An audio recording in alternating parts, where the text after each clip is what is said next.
ಶಿರಸಾಷ್ಟಾಂಗ ಪ್ರಣಾಮಗಳು. ಗುಹರಾಜ, ನಿನಗೆ ಮಂಗಳವಾಗಲಿ.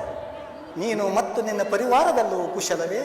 ಪ್ರಭು ರಾಮಚಂದ್ರ, ನಿನ್ನ ಕೃಪಾಶೀರ್ವಾದದಿಂದ ನಾನು ಮತ್ತು ನನ್ನ ಪರಿವಾರದವರೆಲ್ಲರೂ ಕ್ಷೇಮದಿಂದಿರುವು ಪ್ರಭು. ಆದರೆ ಪ್ರಭು, ತಮಗೊದಗಿದ ವನವಾಸದ ವಾರ್ತೆಯನ್ನು ಕೇಳಿ ನನಗೆ ಬಹಳ ದುಃಖವಾಗಿರುವುದು ದೇವ.